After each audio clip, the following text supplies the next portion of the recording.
with Melanie and Kimberlyn Coaching. I'm not sure if you see me now. Hopefully you do. I never can tell the new way that Zoom goes if I'm on. But anyway, welcome. I'm happy to be here. It feels to me like it's been a long time since I've been on. I've actually been sending you videos, so maybe it doesn't feel like that long to you, but it's been a while for me. And so I'm just really happy and excited to be here. With At Kimberlyn Coaching, we help women recover from and flourish after stress and trauma. So I want to share my screen with you just a moment.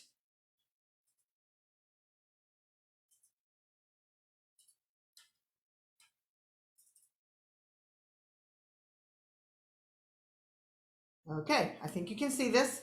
And my question for today is, what's going on around you? So I have these two dogs. These are my two dogs. The white dog is T-Bonnie, it's a girl, and the brownish blackish dog is Fritz. And they have such different personalities. So T-Bonnie walks around with her head up in the sky. She's looking at everything. She's sniffing, but she's looking. Fritz, on the other hand, spends all his time with his nose to the ground. He is sniffing. He is head down. And I was thinking about that as we're talking about awareness today. Which way do we go through life? I used to spend my life just barreling through. I didn't notice anything on either side of me, focused. What's my purpose? What's my plan? What's my next thing? And I didn't even notice anything around me. So let's kind of rehash a little bit about what we've been talking about. So we're talking about stress and trauma, how to reduce stress. We talked about ways to look at it differently. We talked about ways of first we talked about what our bodies do, what our brains do when we're in continuous stress, and then we talked about how maybe to eliminate some of the stressful situations, and now we're talking about how to change the way we react to stress. So we talked about how to regulate our bodies in the moment when we're immediately stressed. We talked about breathing exercises, things that make us happy, things that exercise that helps the hormones metabolize out of our bodies. And then, like I said, we talked about eliminating stressful situations. And now we're talking about decreasing our reaction to stress. We're going to be studying these core disciplines for weeks and weeks and weeks. We're still on awareness. We've talked about how aware are you of reality? What is really true? So here's the thing. All these things that we're talking about, if we aren't aware of how we're thinking about them, then we can be running on autopilot. Remember how I talked about our brains love habits? Our brains make connections. They choose what's relevant, and then it runs on it. It wants to run on habits. So we may be getting stressed about things. We may be getting upset about things, and we don't even realize why. It's because our brain is just running on autopilot. So what we're trying to do here is try to work on getting our brains out of autopilot. Try to look and see, how is this affecting me? How am I thinking here? And then once we are aware of things, we can make decisions, we can make changes, we can respond to our environment rather than just reacting to our environment and then not even knowing why we did it. So we already talked about reality. We talked about being aware of what is really true. Then we talked about what's being aware of your own self. What do I like? What do I want? How do I think? How do I feel? We talk about others. How can I be aware of how much am I letting others affect me? How much am I affecting other people? Today we're going to talk about environment. So we're still in our core disciplines in the world around us. Like I said, I used to not be aware of the world around me, and now I'm working on being more aware. So the things that we want to talk about today, some of the aspects of our environment that we're going to look at is the conditions around us, maybe weather, the way things are around us, our settings and surroundings. We're going to talk about our equipment and clothing, and then we're going to talk about technology. So think about climate and weather. Now, obviously there are things about weather that we cannot control. We can't decide if it's going to rain, if it's going to snow, if it's going to be hot or cold or night or day. But we can be in control of, are we prepared? Do you go out and do you check the news to see if it's raining, or do you just rush out and you don't have a raincoat? I used to rush out in the morning, early in the morning, all the way to work, and I didn't even check the news to see if it was raining. I didn't even know if it's raining or not.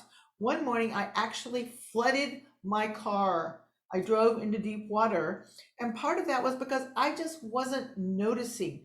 I wasn't thinking ahead and planning and preparing to whether I should be aware of something and be careful about things. So when it comes to climate and weather, are you being prepared? Are you checking things out and checking the weather, and like in a hurricane, are you doing the things like that you should do to prepare? What about if you live in Tornado Alley?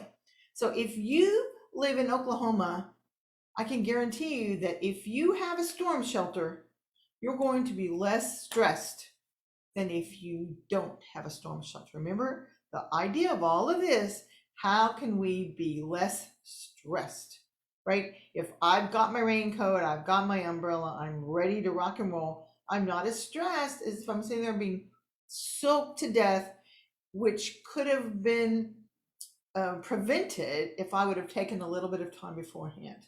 So think it through, what kind of preparation needs to be made, and then are you making those? What about your attitude toward weather? Do you get all mad when it rains? Do you get all mad when it snows? Do you get upset when the weather is not the way you want it to be? These are things that we can change. How can we change this? How can we gratitude helps me a lot. So if it's raining and I'm tired of the rain, then maybe I'm grateful for the water that the trees and the grass need, that the flowers are growing beautiful, that the water table is filling up, that some people are having droughts and they would give anything to have this kind of rain. So what is my attitude looking like? And along with that's flexibility. Can I change? What if my plans change because of the weather? What if I planned a picnic and it rains? Do I have a plan B? Remember, we've talked about those plans before. I went to a wedding one time that was in a park. It was going to be beautiful. They had a gazebo. They didn't really need any kind of decorations, and it rained. And they had to take it into a church building, and they had not planned for that. So they had no flowers, no ribbons, no nothing. And it was a little sad. It was a little plain. Maybe they could have had a plan B backup for what would happen if it rained. What about lack of sunlight? Does this bother you during the winter time? Do you have what they call SAD? I think it's SADD, and I actually don't know what those stand for. But it has to do with sunlight deficiency, and it's a real thing. And if you find yourself getting depressed in the winter, if you live someplace where you have many cold, dark winter days, and you find yourself being depressed, this is a real thing. And you can get checked for it, or you can just do something to give yourself some sunlight. They have lights that you can buy. I'm sure you can buy them on Amazon that would help you get the sunlight, get the lighting that you need, that would help you feel better. What about your setting? What about the world around you? What do you like? What do you not like? Now, some people don't mind clutter. Some people hate it. Some people hate the clutter, but are still living in the clutter. This is what you need to decide. So if you come to your desk and every day you're like, oh, this desk is driving me crazy, it's so messy. This is me. This is what I do. It's so messy, I can't stand this anymore. And then finally you clean it up and then you feel better, right? But some people have their desk, it looks like it's terribly messy, but they have everything in little stacks and they know exactly where everything is. They do not mind the clutter. So what are you feeling in this? What makes you happy? What makes you less stressed out? Do you enjoy the clutter? Do you not?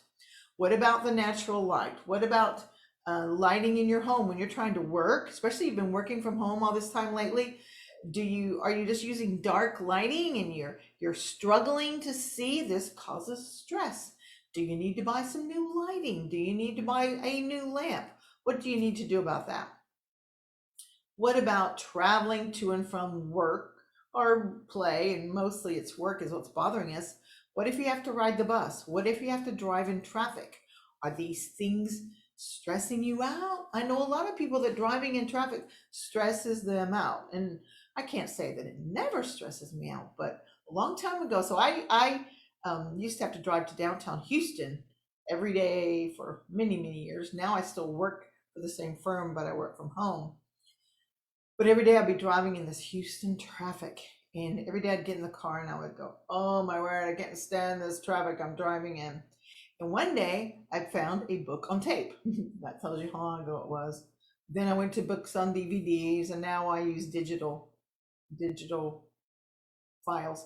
But anyway, I started listening to books on my radio while I was traveling. And I only made them be exciting books so that I would look forward to reading them. And it changed my whole attitude when I'm driving. It still changes my attitude. Like if I'm in stop and go traffic, which I still get into sometimes, I'm not, everybody else around me is all angry, and I'm like, ooh, I get to read a little bit more of my book. So, what can you do to make your time less stressful? If you're riding a bus, maybe are you taking some good reading materials? Maybe some reading material that you can use to learn from, or maybe just to enjoy it and to read a nice little light-hearted fiction book. What would make you feel better and feel less stressed? What about where you're going on a to work or some kind of an outing? Do you check on the availability and the quality of food and drink? Do you check on the availability of restrooms, facilities? What if you're going to a maybe a big concert or to a big stadium? Do you check on the rules? What can you bring? What can you not bring? If you know what the rules are, if you know what is going to be there, you'll know whether you need to have a clear bag, whether you have to have a tiny bag, whether you can pack a lunch, whether you need to pack a lunch, whether you can take water, whether you need to be prepared to buy everything. But being prepared for things, knowing what is going to be there, helps you be less stressed. I know this because sometimes I do this. Sometimes I go online, I look it up, I know exactly what to expect, and I'm prepared. There's other times that I just didn't do it, and I get there and I'm like, dadgummit, I should have brought my water in. Dadgummit, I should have left this big purse back in the car. So now I have to go all the way back to the car and take it back or whatever. So think about these ahead of time. How can you be less stressed by thinking about what you're going to be moving into? And then other personal preferences. What other things do you care about in life that are going your way or not going your way? Being aware of them. What do you like? What do you not like? What can you change? What can you not change? Now, what about the time of day? Are you a morning person? Are you a night owl? When do you do your best work? If you get up in the morning and you're gung ho, then that's when you should do the hardest work. If you are or sluggish in the morning and at night you're really can go for it, then do plan your hardest things at night. If you're like me and you're sluggish in the morning and light at night, then do it in the daytime. I don't know. So when do you work the best? Figure it out. Don't just go through life mindless and unaware. Be aware of what is good for you and make that happen. What about being on time? Are you always late? I can tell you right now that if you're always pushing your time frame and then you're rushing, you are stressing yourself out. You're rushing, you get, if you're in traffic, you're more impatient about the traffic. I'm going to be late, I'm going to be late. Well, you're going to be late probably because you did not give yourself enough time. So if you do not want the stress of running late, get up a little earlier, set yourself alarm of what time I need to walk out the door, set yourself another 10-minute alarm of when I need to start getting ready to walk out the door. Think of ways that you can make plans to where you're not so stressed as if you're always running late. What about your lighting? We kind of already talked about this. I guess I have this on here twice. So if you're working, is it optimal where you can read without straining your eyes? But what about the rest of your house? When you're just hanging out in your house, is your lighting pleasant? Is it warm? Is it something that makes you feel good and that you enjoy being in? What about noise or sounds? How much are you affected by noise? Now, some of you have been having to work from home and your kids are home, your husband's at home, your dogs are at home, and sometimes noise is unavoidable. Think about first, how much does it affect you? Some people are very affected by noise and they cannot work well in a noisy environment. If that is you, how can you move yourself out of this noisy environment? Excuse me. If you can't move yourself out of it, how can you change it? Do you need to have some headphones? Do you need to have earplugs? Can you put some music on?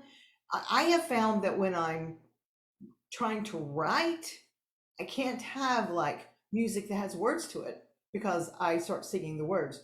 But I can put classical music on and it gives me a sense of peace, but it doesn't get my mind going on it. And that helps me when I'm trying to write.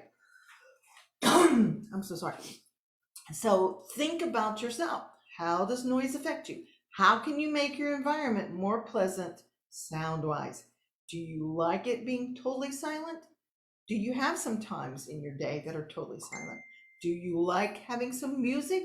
How can you make that happen?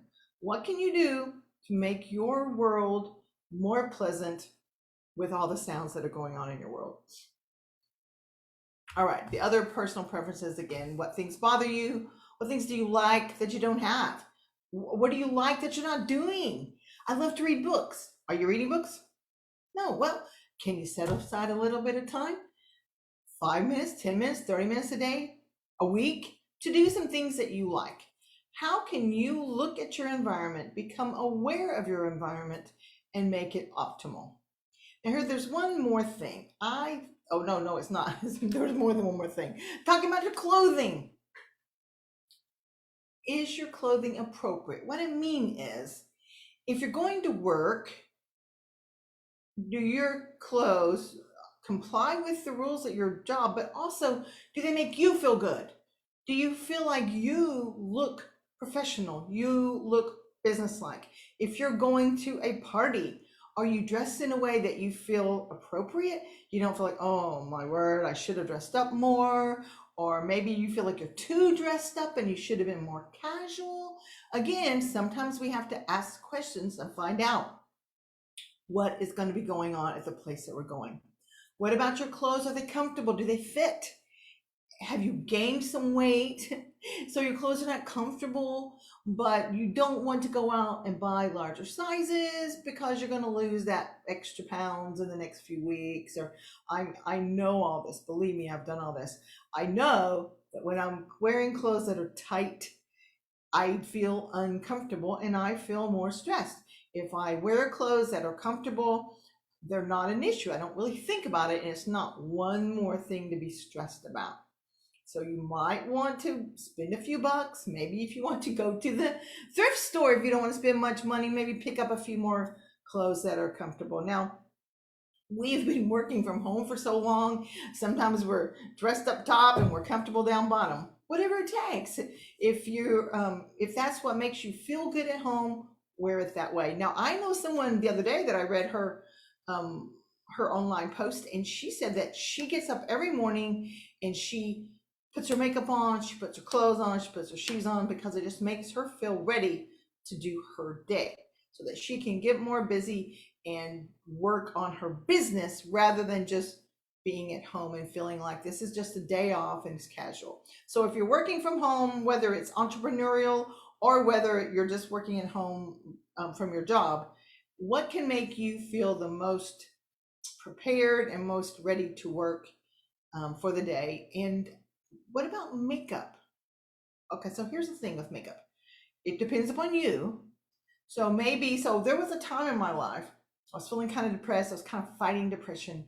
And I told myself every day I had to get up and put my makeup on. It was because leaving the makeup off was part of the depression. So putting the makeup on was part of action to come out of the depression.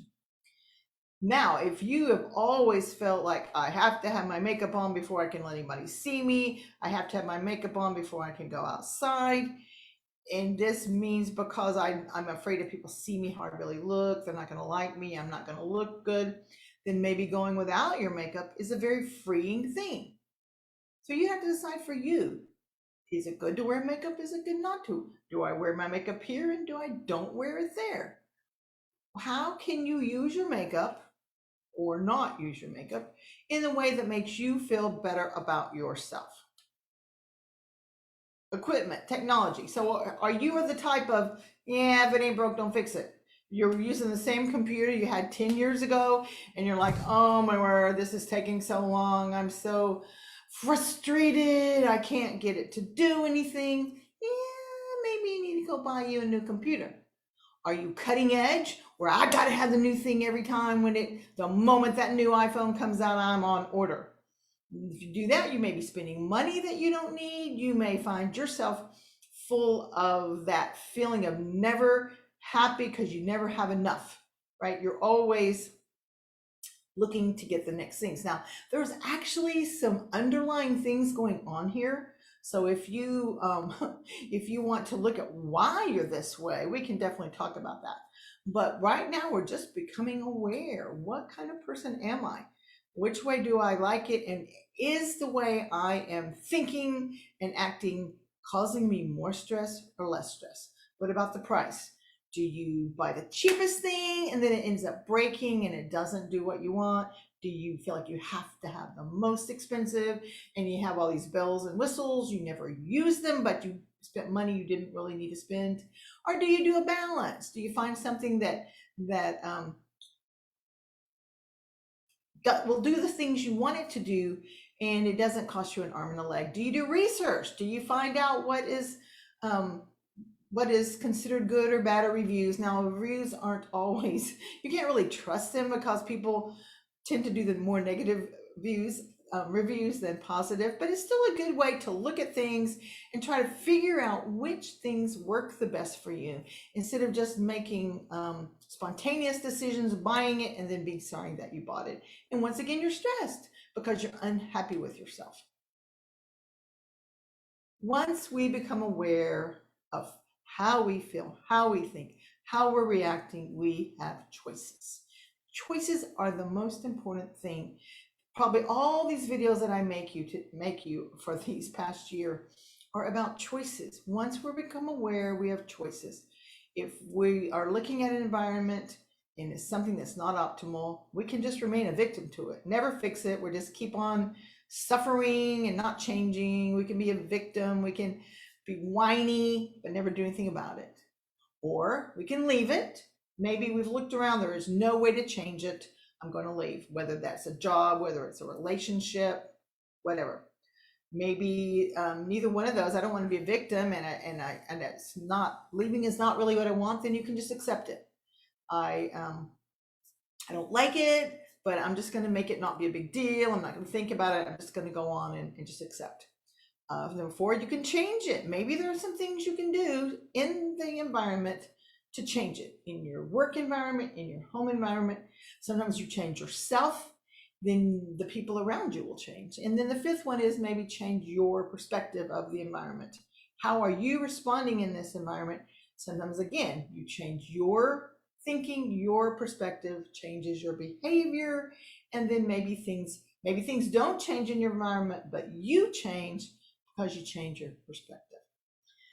And all these different things we've talked about in the environment. I have to tell you that before, like I told you, I ran around never noticing nature, never noticing the beauty. And I have found that beauty, nature, beautiful scenery can be very soothing. It can be very de-stressing. If you're trying to regulate in the moment, if you're trying to keep yourself from being stressed, being somewhere beautiful, looking at something beautiful can be very helpful. So if you have a happy place, if you have a place that when you go there, you feel calm and relaxed, then yay, go there. spend time there whenever you can. Maybe spend tiny bits there if you can go somewhere for a while. Y'all, many of y'all know I just spent the last 10 days in Hawaii. Longest vacation I've had forever. It was amazing. And I'm going to show you a few of the pictures that I took. See how I got that in there? And to see what you think about how beautiful, just looking at it makes me feel calmer and less stressed. And this is a wonderful tool, whether I'm looking at pictures, obviously it's more powerful if you're actually in the environment. But anyway, so I'm going to show you just a few pictures here. Here's another one. This one's so beautiful, even though it was cloudy. Mountains everywhere. Beaches, water, beautiful blue water. Waterfalls, creeks. And then a beautiful sunset in the day. And then the last day that I was there had a beautiful rainbow. So we've talked about the environment. We've talked about looking and becoming aware. If you would like some help in dealing with any of this, if you look at any of this and you think, wow, I am letting this part of my environment stress me out, but I would like to figure out maybe how to change it, or maybe what is underlying all this? Why am I letting this bother me? I would love to help you out, talk with you to see if we can have a relationship, a coaching relationship. There's a link at the bottom of the show notes. You can click that link and you can schedule a free session and we can talk about that. Also, remember that I put all the videos on my website, KimberlynCoaching.com, on the Springboard tab, and you can watch all the videos. Go back and start at the beginning if you need to catch up, and then you'll be ready for the next one next week. And I hope you have a great, less stressful week. Take care.